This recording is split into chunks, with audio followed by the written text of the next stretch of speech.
Yep. So, welcome everybody. Welcome to the Canberra Killifish Study Group meeting. We have a bunch of our members and friends in the room who wanted to come to the meeting. Thank you so much. And thank you to you guys for catching the live stream live or afterwards the recorded version. We have had a bunch of people ask us whether we can do a live stream so that they can also participate and be part of the meeting. So we thought we'll do the presentation part and also I'll do a quick Fishroom Tour afterwards. So I'm going to be sometimes looking at the camera here and sometimes I'm going to be looking at the people in the room, and obviously the presentation here is what I'm going to be doing. It is interactive, so while I'm speaking, feel free to ask questions through the messaging on YouTube live stream. Trevor will let me know when there's a message, but also, you guys in the room, feel free to jump in. The mic I have gets the sound fairly good, so if you have something to say, your voice will carry on as well. And if you don't have anything to say, that's fine too. So I might start the meeting. So I would like to go. So basically, I don't use the clicker because we've realized the software that we use to run this use the clicker, so there's no clicker for the printer. So I sort of go to my lovely assistant Trevor. Next slide, please. There we go. I first like to start with acknowledgement of country. I would like to acknowledge the traditional custodians of this land, the Ngunnawal and Ngambri people, and I pay my respects to their elders past, present and emerging. So today's I wanted to talk about killifish keeping in Australia, past, present and future, and there's a lot of us in the room who have been keeping killifish for many decades. It's usually just a small group of people who keep these fish going, and it sometimes gets tricky. So this meeting that we're having, the Canberra Killifish Study Group meeting, the last one we had, we were just talking about it, was before COVID. So we haven't even got together for almost over 4 years. So hopefully the next one is not going to be 4 years from now. So we will make it a little bit more, we used to do it we try to do it every couple of months, and it sometimes sort of stretched out to every 3-4 months because there's no set rules. So what is a killifish? So for those people new in the room, but also people online that might know killifish, but not that much. They're small oviparous fish, which basically oviparous meaning egg laying. Fish found in freshwater and some bodies of brackish water around the world, except Australia and Antarctica. So it's a bit unfortunate for us Australian killifish keepers. We can't go around and observe them in their native nature, their habitats, but we do, I think, overly blessed with the Australian rainbows and blue eyes and gobies and stuff anyway. So I think we can have rest of the world have the killies and we'll just import them here and keep them.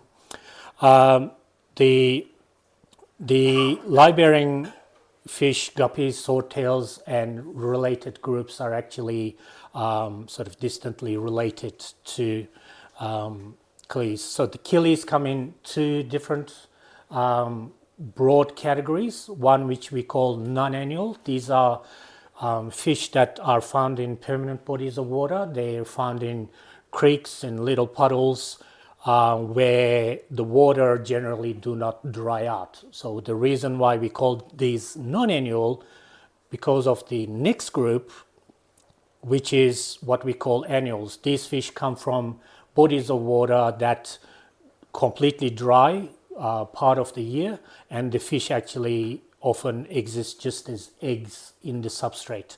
So to differentiate the other group from those, we call them non-annuals. They often they can spawn on the bottom substrate as well, but they often like to spawn in sort of thick plant matter and stuff like that. The non-annuals, their eggs are usually water incubated, so roughly 10 days to a couple of weeks or longer, depending on the type. Annual eggs, you get them to spawn in a medium. We try to mimic and duplicate, what they find in nature.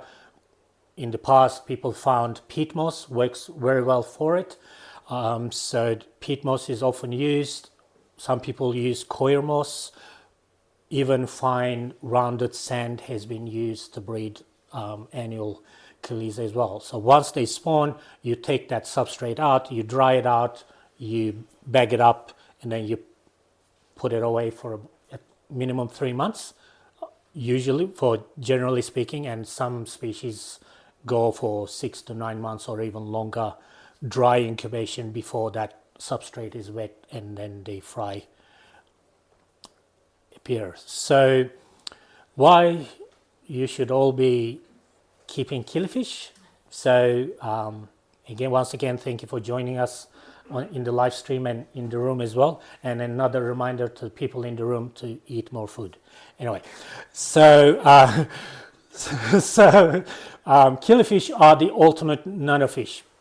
Before the terminology nano tanks and nanofish appeared in the hobby, people for decades have been keeping killifish in small tanks.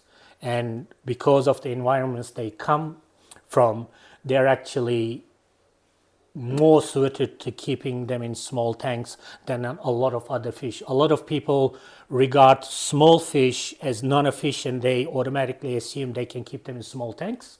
But even a small rasboro or a danio comes from a larger stream or a water system, whereas killies are often found in small puddles, very slowly flowing creeks. But even in sort of larger river systems, they're actually on the they live in the puddles on the sides where, they sort of gets flooded, sort of semi-regularly areas where, that's where they live, not in fast flowing water. So they are the ultimate nanofish. So if you are short for space, these are the fish for you. So the second point is they're some of the most colorful fish around. So often people make decisions on what they would like to keep based on their, body shape, colors, markings on them. Killifish have them all. It doesn't make them any better than some of the other popular aquarium fish, and all of us killie keepers here, we all keep other fish as well. It's just that I would like you to think about killifish as another option to add to your tanks or another tank for a killifish. So they have very interesting breeding biology, and a lot of them are very easy to breed, especially for the Australian context. A lot of the species that are found currently available in the Australian market are relatively straightforward to breed, and the ones that are a bit tricky to breed are actually a lot harder to find. And but overall, as far as fish breeding goes, they are very easy. So it makes a really good choice to try breeding fish for the first time. But also, if you have been breeding a bunch of different types of fish, giving a killifish species a go is a really good option. Even the most common species of killies or types of killies are very rare.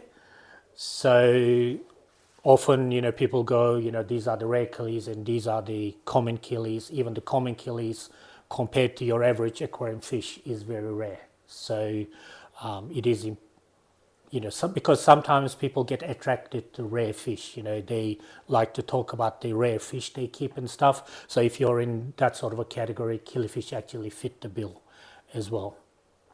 So I want to now sort of take a step back and talk a little bit about early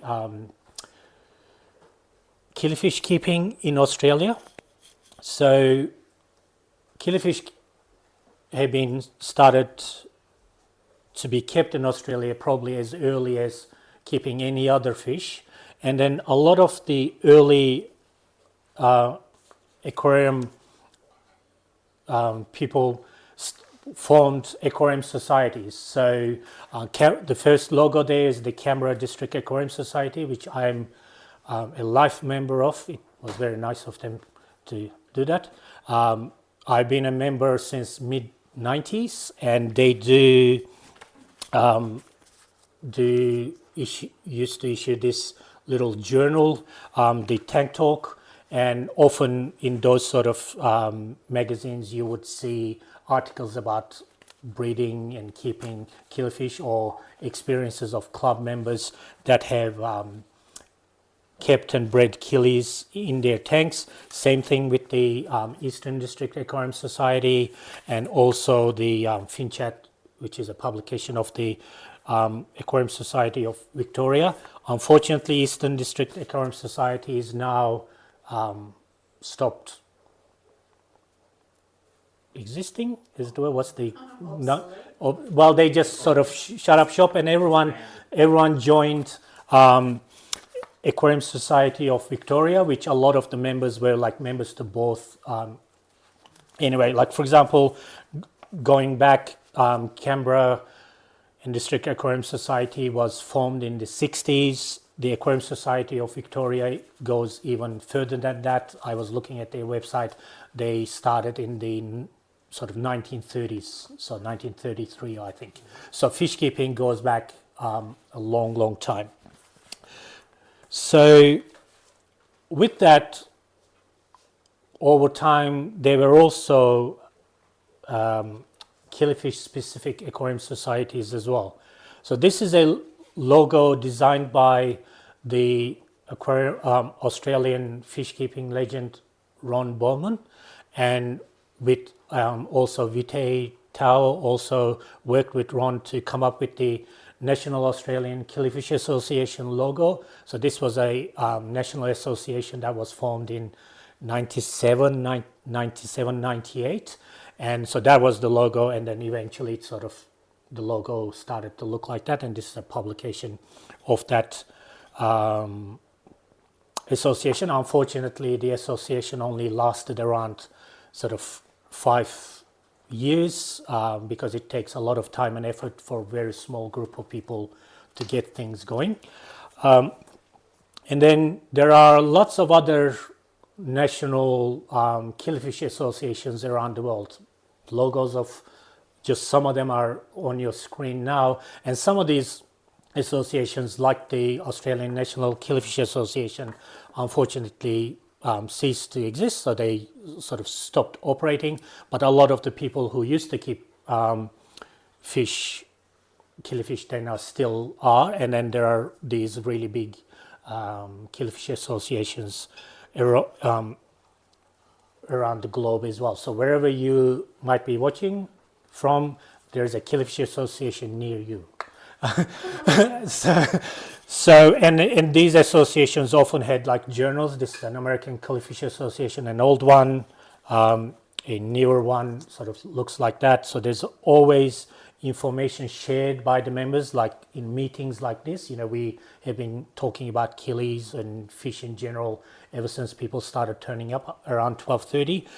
British Killifish Association, their journal, and unfortunately they don't exist at the moment, the New Zealand Killifish Association. So the journals were a way to, one of the ways to document, how people were successful in their keeping and breeding killies, and it sort of goes back quite a way. So what I wanted to do is want to do a little bit of a snapshot over the years sort of a thing. So pretty much all the photos that are, not pretty much, all the photos in the presentation are mine.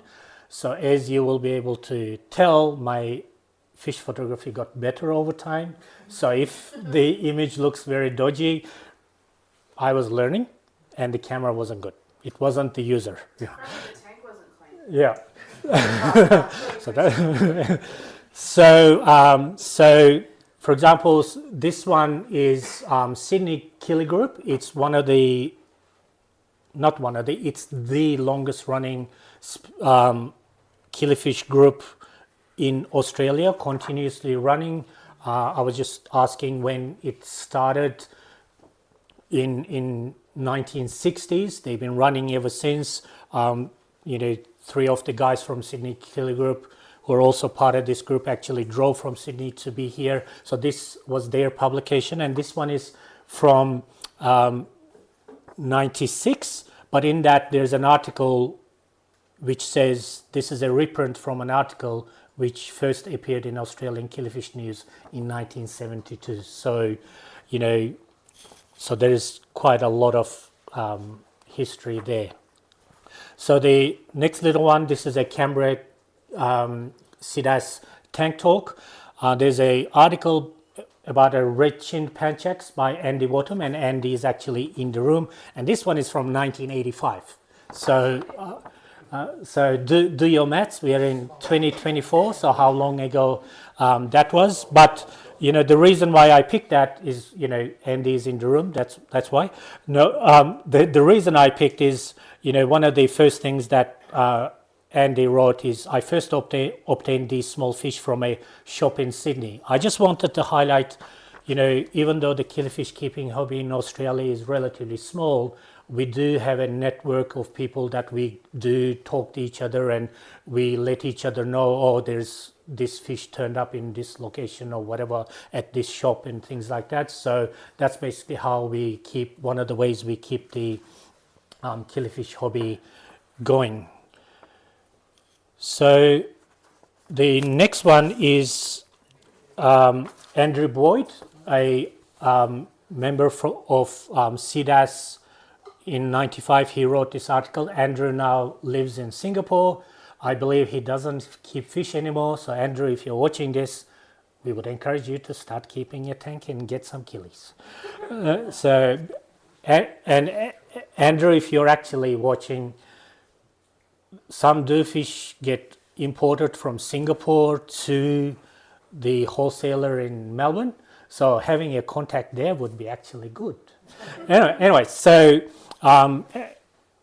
Andrew wrote about a fish called Rivulus cryptoculus. This is actually a photo of Rivulus europotamus. It's not the same fish, but I saw cryptoculus. They're the same sort of size and chunky. So I just put that photo there as a representative of what the fish did look like. And the reason I picked this one to mention is Andrew wrote, I obtained a tree of Rivulus cryptoculus from Ron Bowman of Melbourne, again to highlight how people used to find their fish and swap fish around.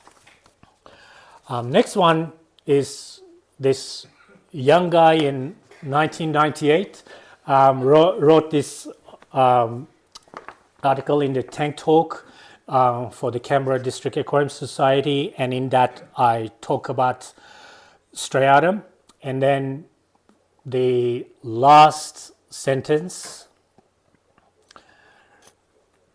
says, my interest in killies ignited with these little beauties. Try them out and you will be hooked as well. So I've been talking about that ever since. And we won't worry about killies are now my second favorite group of fish after corridors. That's another talk. Yeah, so we won't worry about that. So why are killifish so rare in the hobby?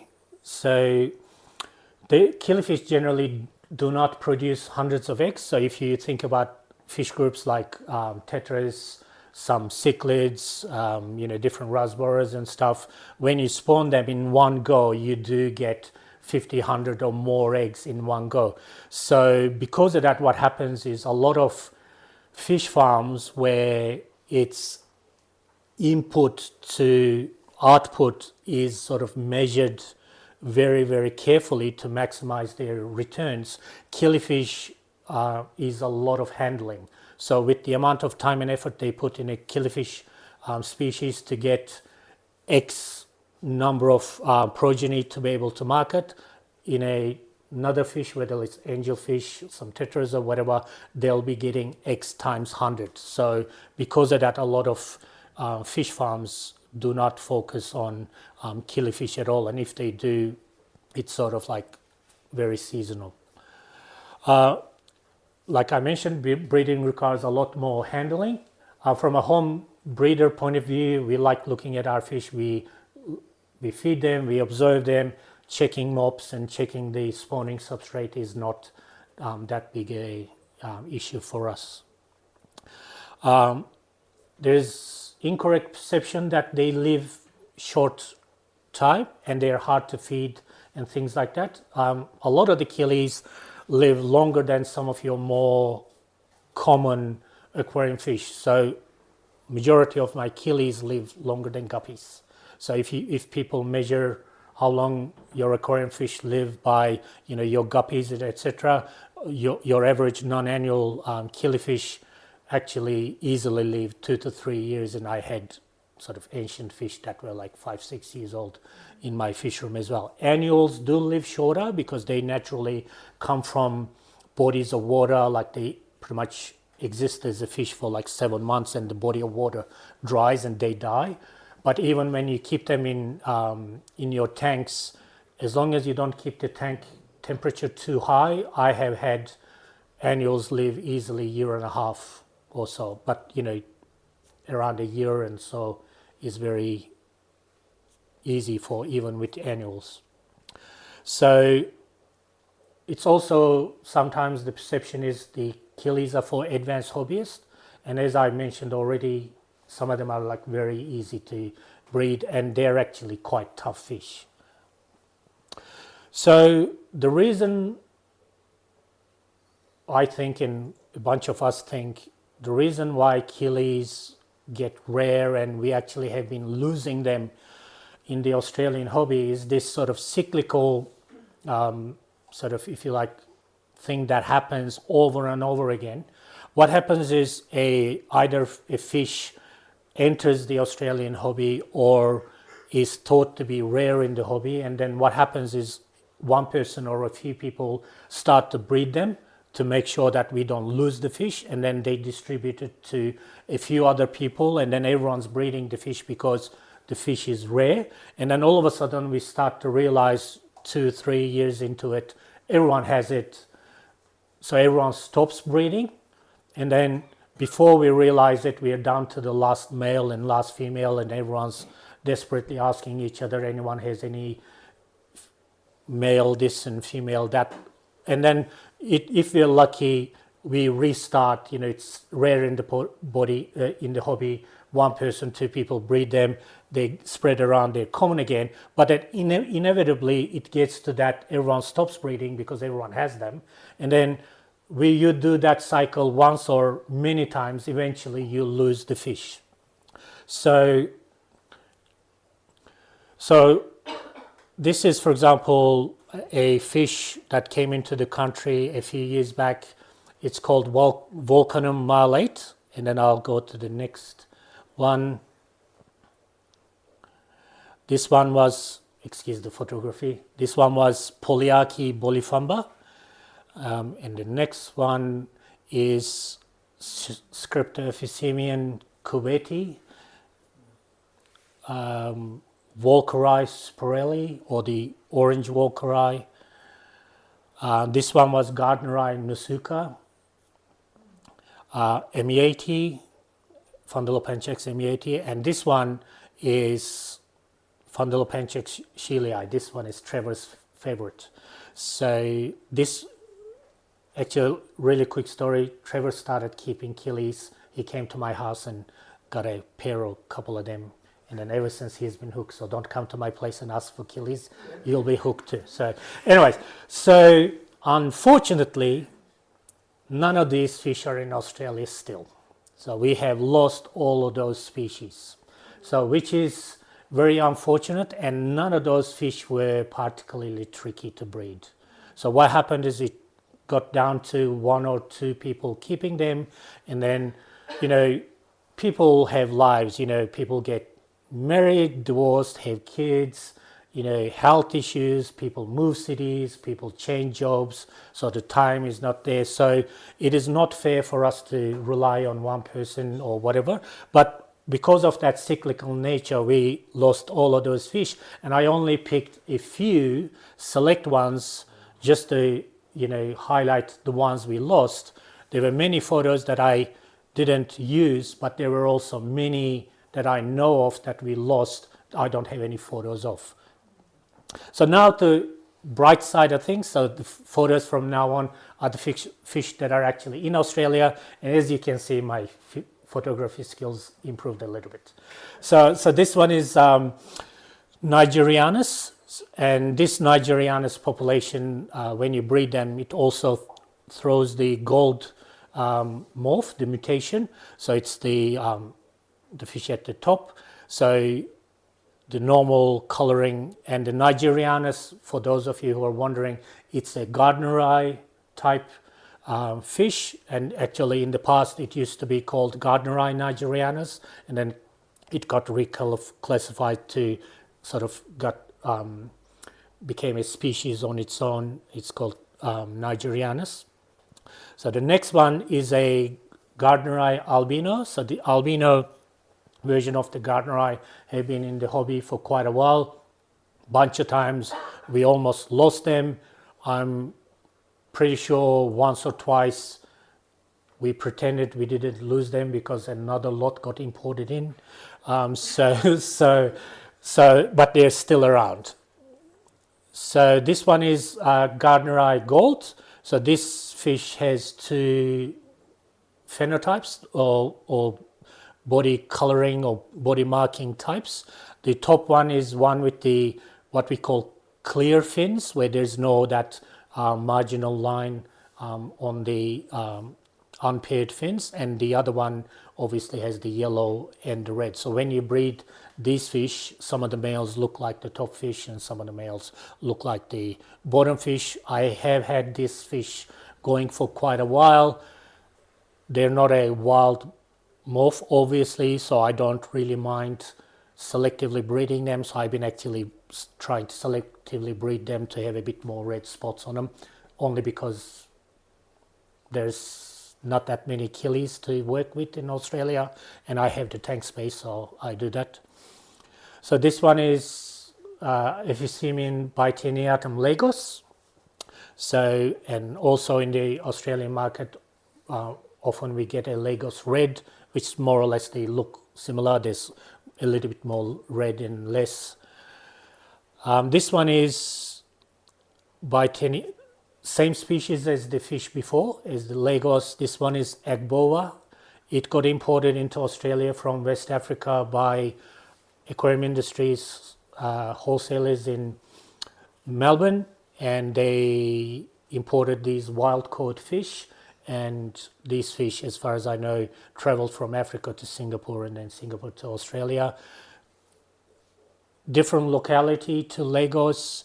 They actually do have varying amounts of reds on the body and the fins. I just picked the bluest male to show the difference between the Lagos and this population.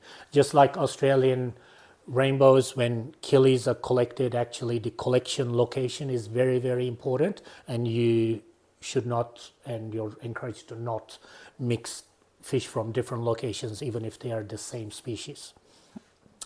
This one is Epipletes togolensis, again another wild import through the same source. So this is a surface dwelling fish, and they grow fairly good size. And this one is the Epipletes chevalieri. I just did a close-up of the scales and colors of these fish. They are a little bit smaller Epipletes, surface-dwelling fish. Again, these fish were a wild import recently, and we were very happy to have that happen. So what should we do to grow the killifish hobby in Australia and around the world, really, because we are, even though we're a small group in Australia and there's always too few people keeping killies, I am pretty sure that's the case all around the world. So wherever you are, find the fish and find the people who like the fish and really do try to keep them. So we just should be breeding them more. So myself and my good friend who's operating the technical aspects of the presentation, we have been talking about this and that cyclical nature of the fish becoming common and disappearing, and our solution was to try to do something slightly different than what we have done before, and that is to breed everything pretty much as close to wholesale quantities as possible, so that when people ask me for a fish, I always actually do have pairs available. And also, more people breed fish. It's good to have number of, more people are keeping fish. So it's sort of, even if someone breeds, 6 to replace the fish they have, that's actually getting those fish going, so that if we accidentally get into one of those bottlenecks where we are desperate for an extra male or a female of something so that we can breed them, someone who would like to, we actually have those resources to go to those people to be able to get those fish. And one of the biggest thing for me is to not assume the fish are common, because often Gardneri, for example, is regarded as a common killifish. Well, from the Australian hobby we lost Gardneri nusuka, we lost Gardneri udeberge, we lost Gardneri McCurdy, we lost Gardneri Jos Plateau. There are like a bunch of other ones. So those are regarded as common fish. Where are they? Not around. So we should just not assume something is common and breed as much as we can.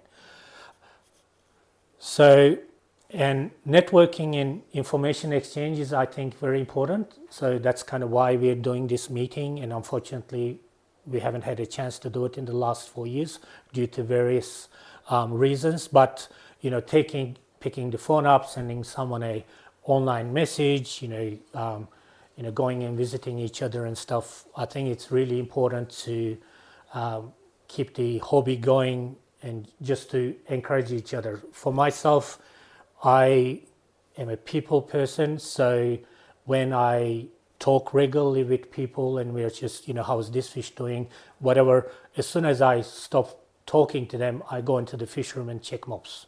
So it sort of really does make me put just that extra bit of effort in, because I know, my friends are sort of keeping another fish going, or they're keeping completely other fish, and I go, maybe if I breed a few extras, I can encourage them to keep these as well.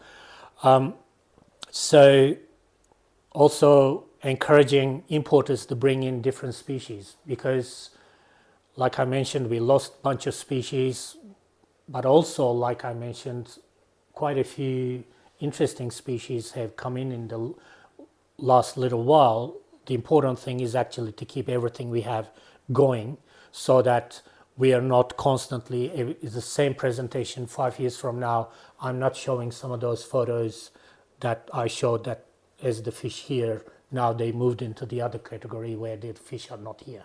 So, and encouraging importers is basically by being enthusiastic in talking to people, and that part actually I do a fair bit. I talk to wholesalers, I talk to aquarium store owners, and I talk to people who do small scale imports as well as people who do large scale imports. And I even, my wife should not hear this, she's not in the room. I have even offered to buy the whole lot of a new killie coming into Australia, and I say I know people that I can actually distribute the fish to, so just to make it easier for them and not for them to feel like if they bring this odd fish that they might not even seen them on their list before, that they go, well, we might not be able to sell it. I just want them all to know you can sell it, I'll buy them. But we've done that in the past.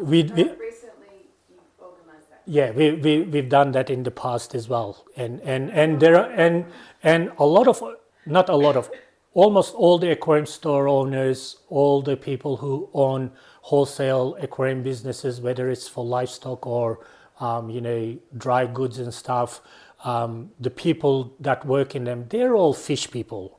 No one goes, oh, I want to make a ton of money. There's fishing, there's money in setting up an aquarium shop and stuff. So everyone who owns a shop works in one. The people who run the wholesalers, they're all fish people. They love unique stuff. They love interesting stuff. They just want to be able to exist year on end. So they want to be able to bring something in and to be able to sell it, which is fair enough. But I'm just saying, just in case one of those people see this, you bring it in, leave it, rest to us.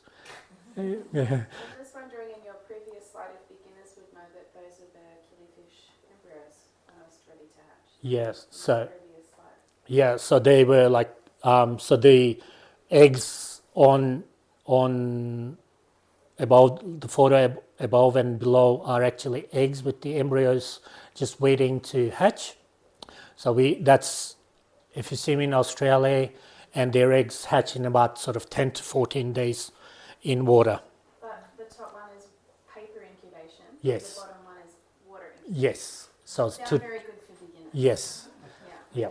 There's a question on the CDAS chat about what the minimum tank size would be. So I do, for Australian purposes, I keep a lot of my fish in what we now in the Australian hobby seem to call it as Kmart tank. So that's basically, for whatever reason, the store Kmart started bringing this little, pretty much nano tank, and it ended up being good value for what it is, and a lot of people seem to buy them for their betters and all sorts of. Roughly 20 litres. So they're roughly sort of 20 to 23 litres or something. So that's a good size for a pair or a trio.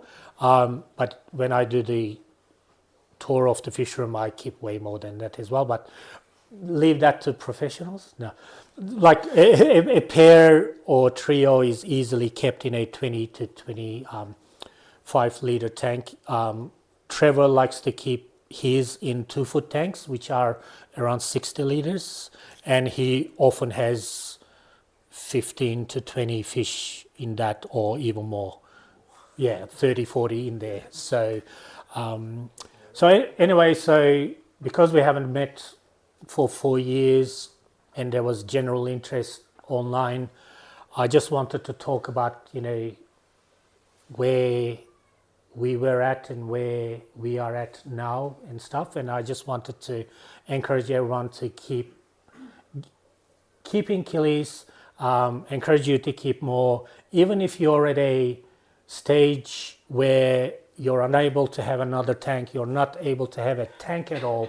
Just talking to someone who's keeping killies and, making them feel like, people are interested in the fish they keep, just will give them a get up and go, and they'll just go and check their mobs a bit more regularly. So you can even help the killifish hobby in Australia by just overall just being interested, even if you're not able to keep any at the moment. So I would like to thank you online and also you guys to listening to that. I just wanted to do that little presentation, and then underneath the presentation, or people who know me, feel free to ask me any questions anytime, making suggestions for topics for meetings in the future, what people like to hear about killies. And so what I'm now going to do, thank you, and what I want to now do is we're going to move on to that phone, and I'm just going to do a quick fish room tour for the live stream people, and you guys have to eat more food. Okay, yeah, cheers, thank you.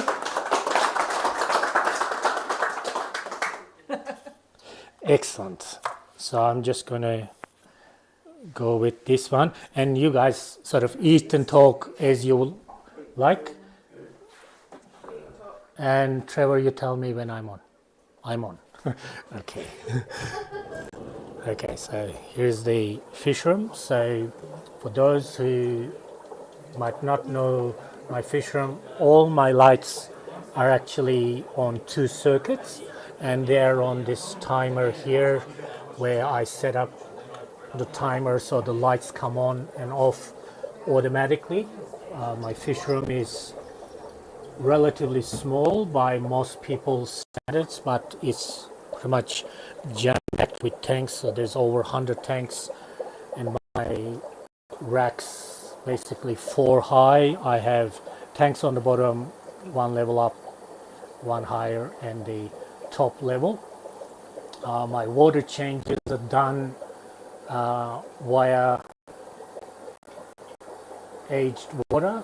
I age water in these tanks that I daisy chained around the room. They're all sort of linked. If I actually move to this side, you'll see those. I call them my water reservoirs. What I do is I fill these tanks, they age, and then through the pipe system, I pour new water, sort of these taps at the back. By turning them on and off, I drain and refill my tanks. And I obviously keep a lot of different killies, but as you found out, Corridoras is my other group that I'm quite interested in. So fair few species of corries, fair few species of killies, a lot of egg scattering fish as well, like danios and tetras and things like that. Basically, if it swims in water, I like them and I'm interested in them. So the first fish I show you guys is the Epiploides togalensis. So this surface dwelling killifish from West Africa. These guys were a wild import, and let's see if this guy can be seen better. Anyway, and then these guys, I'm not going to put the light on because they get a bit skittish. These guys are Epiploides chevalieri, that really bright green and red Epiploides. So they're there. So let me see something different. This is Corridoras, not Corridoras, focus. Aspidoras pilotus. Here we are. So a fair few. So in these shoe boxes, let's see if we can see them. I have fry. I don't know if you can. Yep. So there they are darting. So these are Fundulopachex nigerianus fry. So it will. Some of these will be gold, and some of them in this next. Probably no, we won't be able to see any fry. But there's Jordanale floridae, the American flatfish. Their fry are in there. So the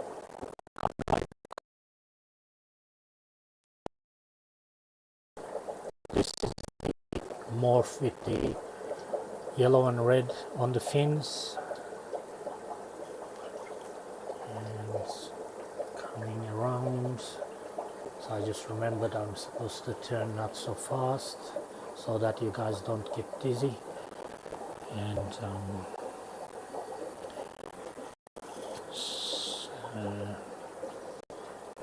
here we are. So this is another one of the rare killies. These are really small fry. This is Ephysemion poli. So it's another West African import. One of my friends, killifish breeder in Melbourne, sent me some eggs, so I'm able to raise them. Sort of let That's it.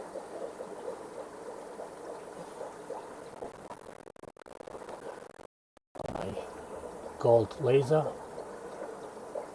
What is in here? Cubitite.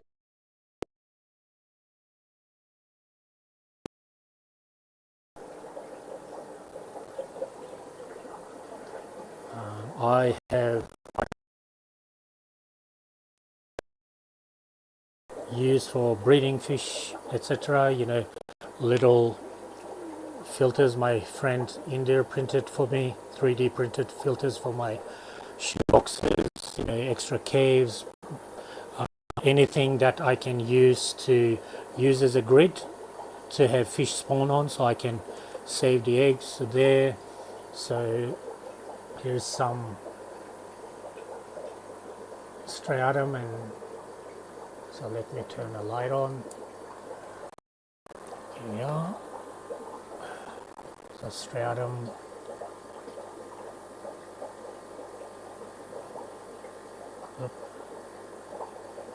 So over the years I found that it's very easy to keep cories on the bottom and killies at top, and often I have to breed both.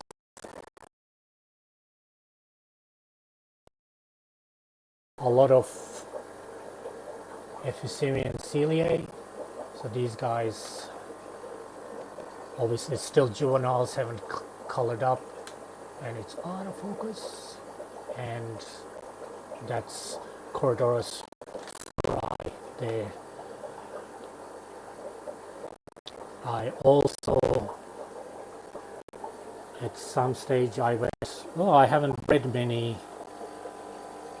tetras, so I got a bunch of different tetras to breed. So this is my tetra fruit salad tank tetras that I tried to breed or bred. Like all fish keepers, I keep other things as well. Peppermint bristlenoses.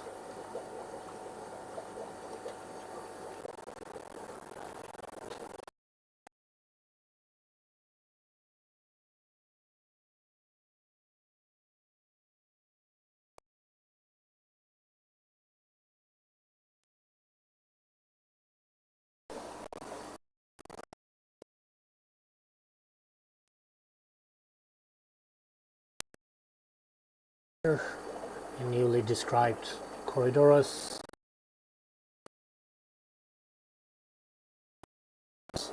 I also do have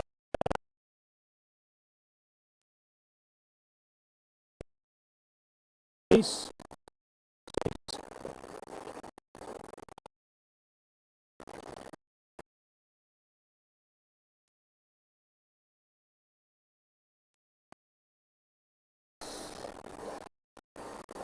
And then Corridorus Sansi. These guys are doing well. Then they breed in there, and I keep their fry in shoe boxes and stuff. So this is the South American annual.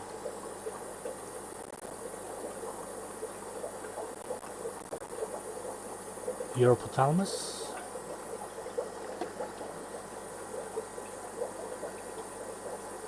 Yeah.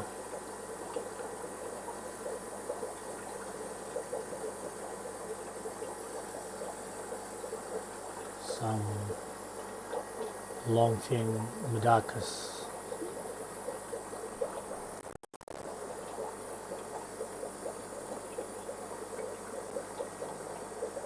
Albino Gardneri. What else should I show you? My shoe boxes always have fry in them.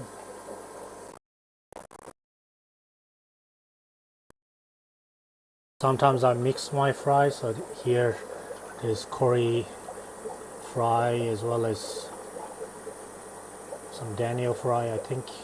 Yep, the Negro Fasciata. What else? here I'll show you.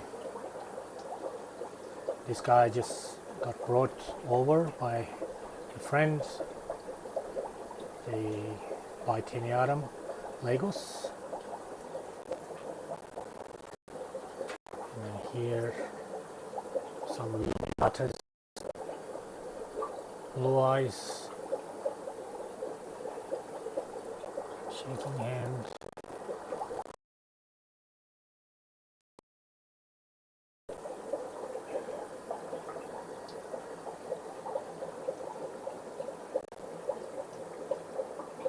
And what else did I show you?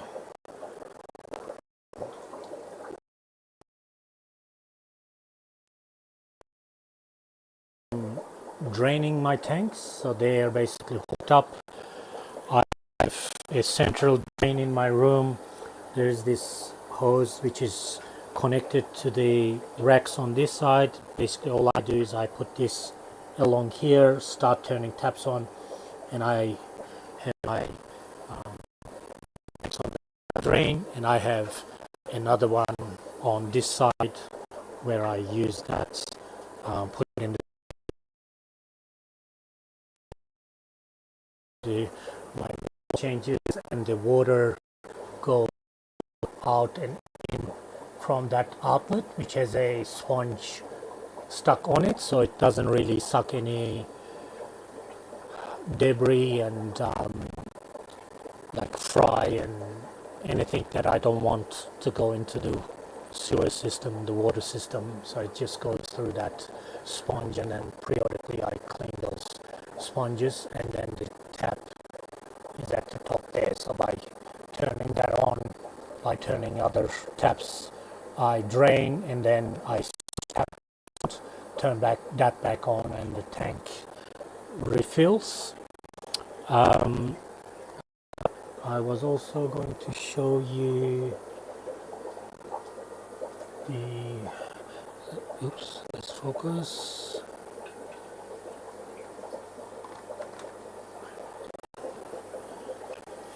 So the shoe boxes, so there's usually around 20 running. For example, these fish here are basically long time. They're due to move, so these are more Epiplates chevalieri, some fry.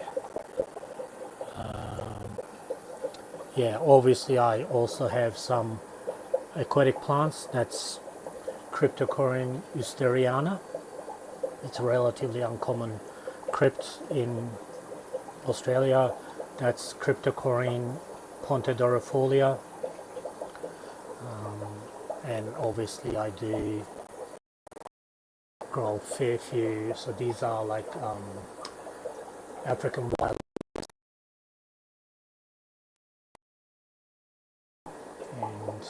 and then I have equipment at the top there. Yeah, so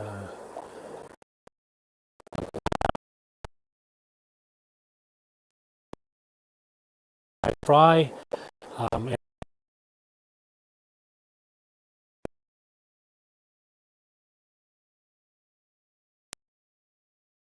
CPD and emerald raspberries there. They're my next release. So, oops, too fast. I'm sorry, guys.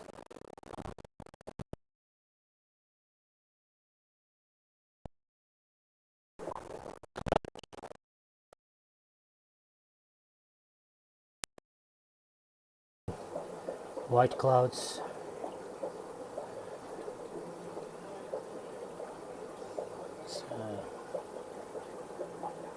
So that guy's there. Oh, I can get closer.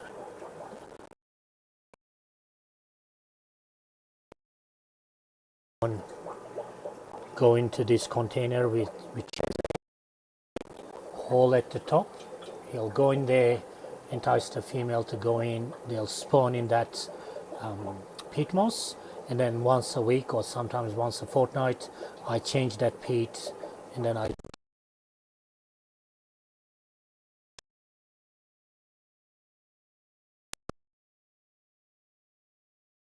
Guys looking.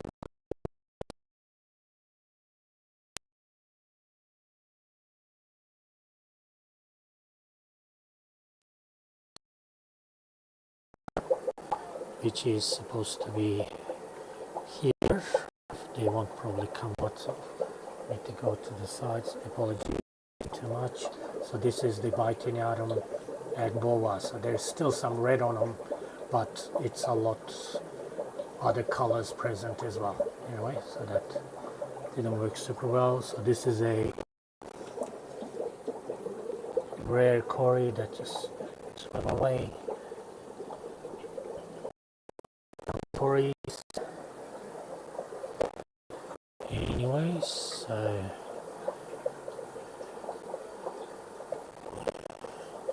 what else?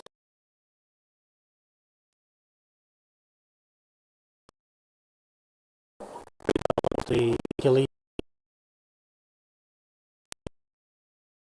spawn in mobs. So, for example, the Europophthalmus here, the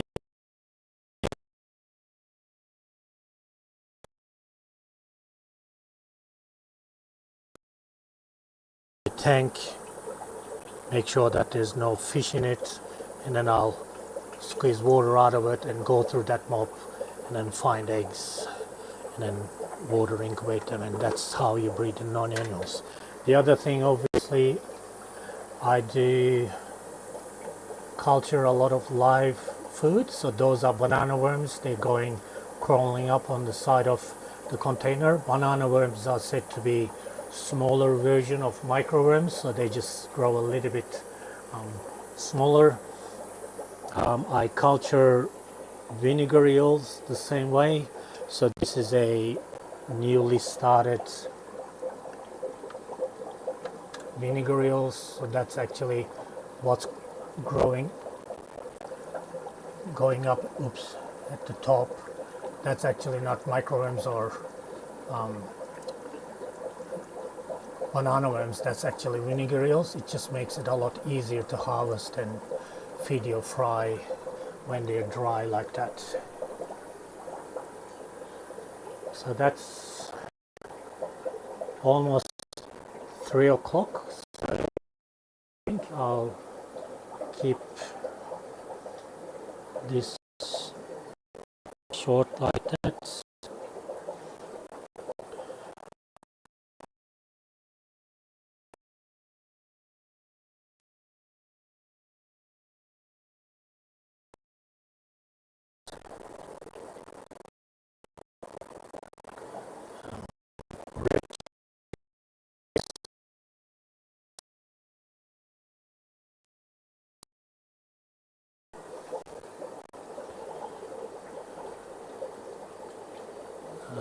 So there's, like I said, 100 small tanks. I mostly like to keep small fish. Obviously, I only have three tanks in the fish room, and one jug are going to end up going. And these are some of the Precox neon rainbows that I bred. They are sort of suit my fish room due to the size of tanks I have, and I do like some of those.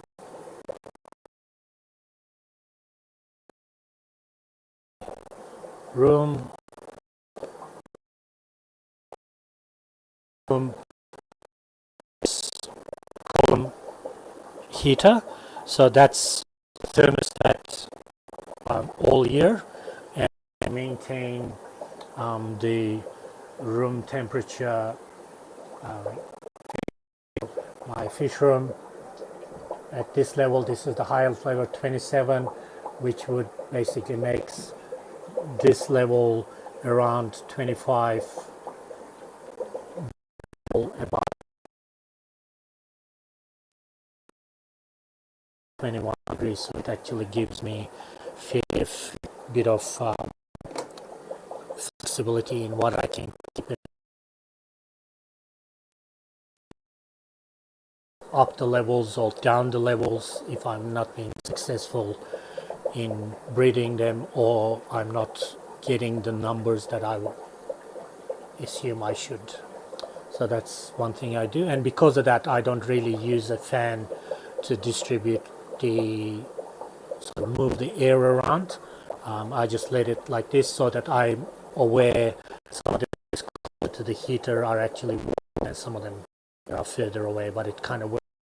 And that little gadget that I just showed you, I actually have that on all the way. So like this will actually show you as I'm going down, it gets, temperature gets lower even though it's very close. So anyways, that is the room. Feel free to ask any questions and stuff, and those of you who have been interested in killies or just got interested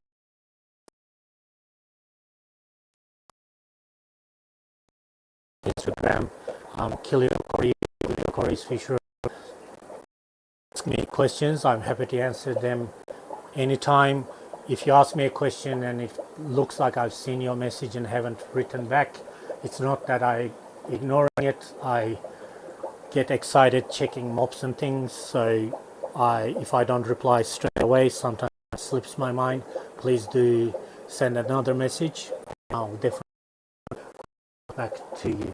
Anyway, so that has been the presentation.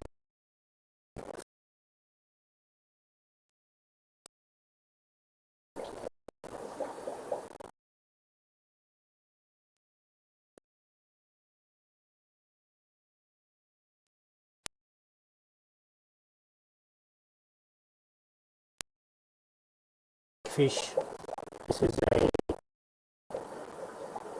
forest half-beaks that I breed in the fish room. They are a live bearer, so they're a sort of like little surface dwelling fish. I don't know if you'll be able to see it. Anyway, so that's it. So I'm gonna kind of walk out where the meeting is. So this is my door. Sorry. And the meeting happening, and then you guys can have food. Sorry. This is all the food. Yeah, that's all the food. How come there's still food left? So, Trevor, can you switch me? Yes. So that's Trevor, who's been helping me with the tech. So he's going to disable this one, and then am I on this one? Cool. So, okay. Thank you so much for joining us. That was a very quick tour of the fish room. Hope you guys enjoyed the presentation, and hopefully we collectively made you think about killifish. Thank you for joining us. Hope to catch you next time.